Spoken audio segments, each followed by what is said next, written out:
ঢাকা বিশ্ববিদ্যালয় বন্ধ ঘোষণার পর অনেক শিক্ষার্থী হল ছাড়ছেন। পুরো ক্যাম্পাসেই রয়েছে থমথমে পরিস্থিতি। সেখানে আছেন সহকর্মী সাইফুল শাহিন। আরও জানাতে আমাদের সঙ্গে ফোনে যোগ দিচ্ছেন তিনি। শাহিন, ডাবি এলাকায় এখন কি পরিস্থিতি দেখছেন? হলগুলোর কি পরিস্থিতি সেটাও জানাবেন এবং শিক্ষার্থীরা কি বলছেন?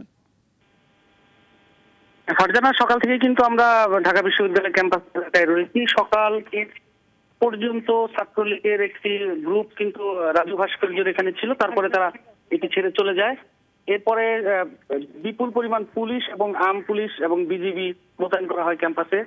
তারা ক্যাম্পাস দখলে নেয় এবং আন্দোলনকারী ছাত্রছাত্রী যারা ছিল তারা বিভিন্নভাবে ক্যাম্পাসের বিভিন্ন জায়গায় ছড়ানো ছিটানো অবস্থায় রয়েছে। তারা একত্রিত এখন পর্যন্ত হয়নি, তবে 11টার দিকে তাদের একটি দল রাজু ভাস্কর্যের দিকে এলে লাঠিসোঁটা নিয়ে সেখানে কিন্তু পুলিশ কাঁদানে গ্যাস ছুড়ে এবং তাদেরকে ছত্রভঙ্গ করে দেয়। পর থেকে এখন পর্যন্ত পুরো ক্যাম্পাস এলাকায় থমথমে অবস্থা। ক্যাম্পাসের যতগুলো প্রবেশ পথ রয়েছে সবগুলো পথই কিন্তু পুলিশ ব্যারিকেড দিয়ে রেখেছে এবং আমরা যেটি দেখেছি যে পলাশী এবং ঢাকা মেডিকেলের দিকের যে পথ এবং শাহবাগে যুবলীগ এবং ছাত্রলীগ অবস্থান করছে, তারা সেখানে অবস্থান করছে। আমরা যেটি জানতে পেরেছি যে তারা হয়তো ক্যাম্পাসে ঢোকার চেষ্টা করছে, এখন পর্যন্ত পুলিশ সেই অনুমতি দেয়নি।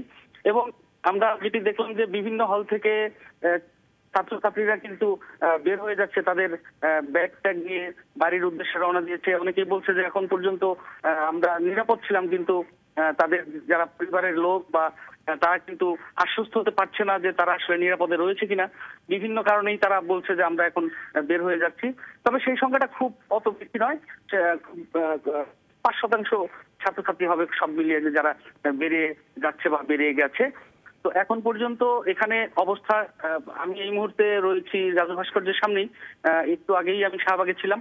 পুরো এলাকাটি এখন বিজিবি তাদের নিয়ন্ত্রণে, তারা পহরায় রয়েছেন। তারা শাহিন, আমাকে জানাবেন যে শিক্ষার্থীরা কি বলছেন?